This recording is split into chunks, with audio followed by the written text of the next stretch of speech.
ايه الاخبار؟ رمضان كريم. عدى خلاص اول اسبوع من رمضان، وهنبدا نتكلم عن مسلسلات رمضان اللي انا شفتها. اول واحد معانا اشغال شقه، ده تاليف شيرين دياب وخالد دياب واخراج خالد دياب.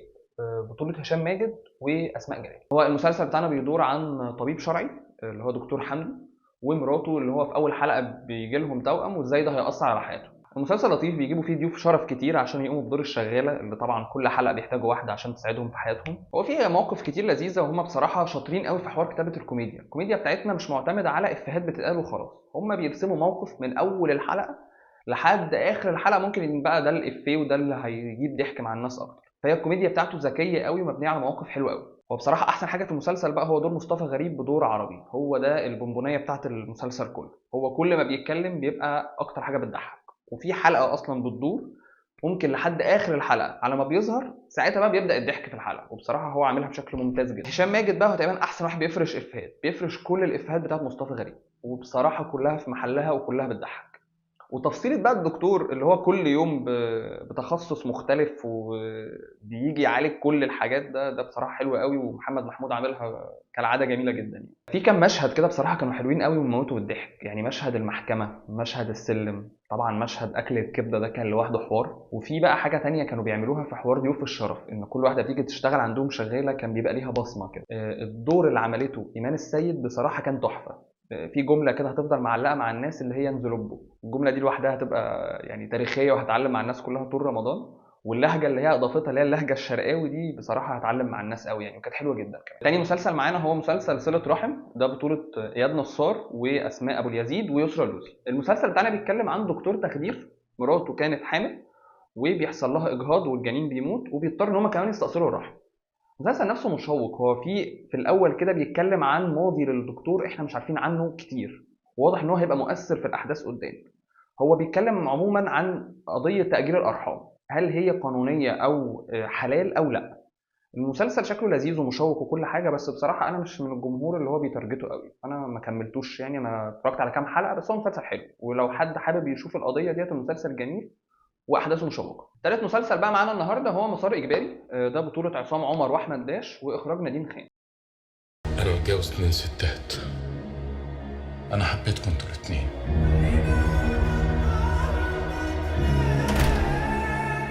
بص انا الصراحه كده مش قادر اقف اخد عزبونه لوحدي. المسلسل بيدور عن شابين مره واحده بيكتشفوا ان هم اخوات من اب واحد، والاب ده بيموت وبيسيب لهم دليل مهم جدا في قضيه قتل قلب البلد. الفكره ان انت تجيب احمد داش وعصام عمر وجهيني هم اللي يقودوا المسلسل، دي فكره حلوه جدا. وفكره ان احنا عايزين نطلع شباب اكتر هم اللي يقودوا الوجه العام للدراما والسينما قريب، لان ده بصراحه كويس جدا ومنعش جدا كمان.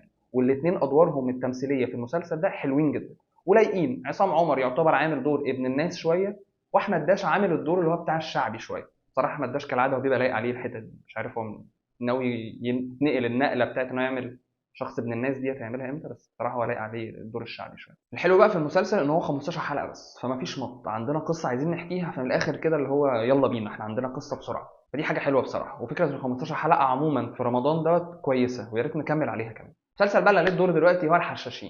الحشاشين ده انا كنت مستنيه من رمضان اللي فات، من اول ما الخبر بتاعه طلع. بص، الحشاشين ده بيتكلم عن قصه الحشاشين زمان، جماعه الحشاشين اللي هو متاخد منها لعبه اساسنز كريد. فالسنه دي قالوا ان هم عايزين يعملوا المسلسل عنه. فالمسلسل بتاعنا بطوله كريم عبد العزيز، فتحي عبد الوهاب، احمد عيد، واخراج بيتر ميمي وتاليف عبد الرحيم كمال. عبد الرحيم كمال اللي ما يعرفش يعني، هو الراجل اللي عمل ونوس وعمل جزيره غمام وعمل الكنز بالجزئين بتوعه، فراجل بصراحه تقيل قوي وحلو جدا كمان.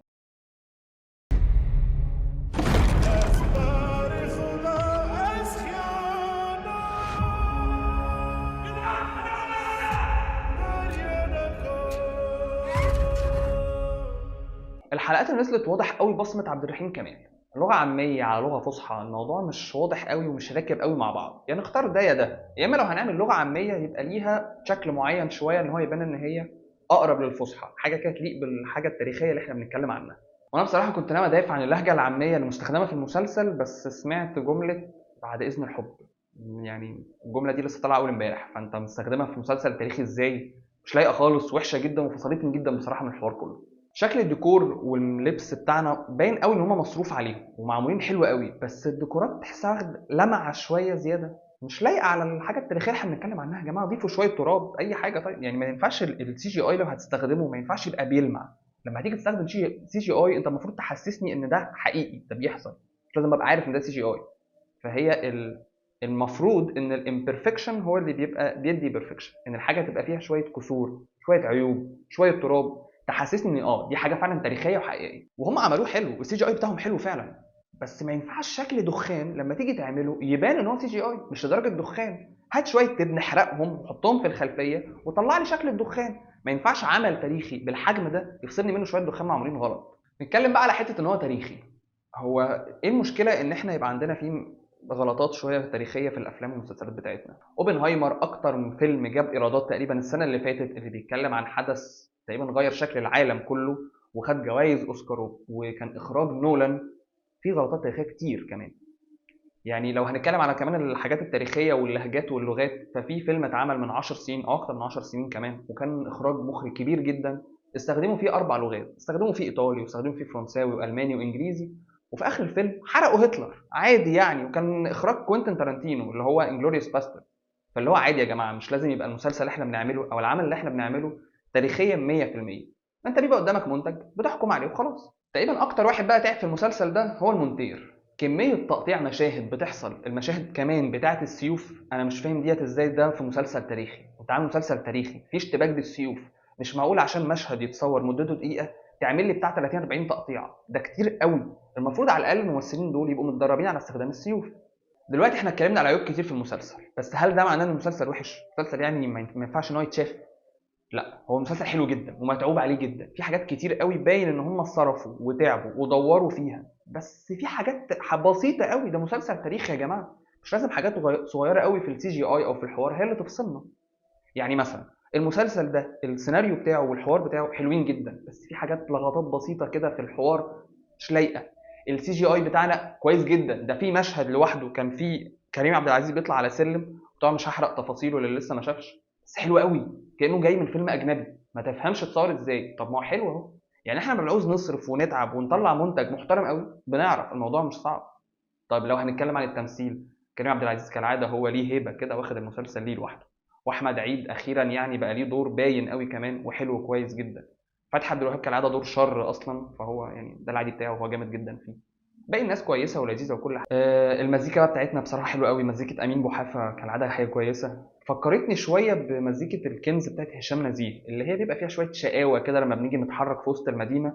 لكن لما بنيجي نتكلم بقى ونجيب مشاهد تاريخيه او مشاهد اسطوريه او مشاهد ضخمه شويه، المزيكا بتبقى لايقه قوي وبتبقى لايقه على الهيبه بتاعت الحدث. الاضاءه والتصوير بتوع المسلسل دول لوحدهم يتعمل فيهم فيديوهات، هم مبهرين، واللقطات لوحدها ممكن تاخدها سكرين شوتس كده وتقعد تنزلها على تويتر او على الفيس او على الانستجرام، هي حلوه جدا ومعموله تحسها شغل اجنبي. فاكر انت بقى مشهد التقطيع بتاع السيوف اللي احنا اتكلمنا عليه؟ ده كان اتعمل في اول كام حلقه، لكن مثلا كان لسه في مشهد قريب في الحلقه اللي فاتت كان بيتكلم على ان في حد بيهرب من سجن، مش لازم برضه نشرح التفاصيل اللي لسه ما شافش. المشهد ده معمول حلو جدا، وكان في اشتباك واحد مع ناس كتير قوي بسيوف، كان معمول حلو جدا ومن غير تقطيع كتير. فبرضه هكرر، لما بنعوز نعمل حاجه حلوه بنعرف نعملها عادي جدا. انا هكمل المسلسل عشان اشوف بيتر ميمي وكريم عبد العزيز ناويين يحكوا ازاي. مسلسل ممتع، انا هتفرج عليه للمتعه مش للدقه التاريخيه، محدش بياخد التاريخ بتاعه من الافلام والمسلسلات، في مراجع ممكن تتفرج عليها، وعندك حلقه الدحيح بتتكلم كتير قوي عن الحشاشين. ده كده ملخص اول اسبوع من الحاجات اللي انا شفتها في رمضان. فلسه هنتكلم تاني ولسه هشوف مسلسلات تاني كمان. لو عندكم مسلسلات عجبتكم عايزين نتكلم عنها قولوا لي في الكومنتات. لو الحلقه عجبتكم ما تنسوش اللايك والشير والسبسكرايب عشان لسه هنتكلم تاني. نتقابل بعدين. رمضان كريم.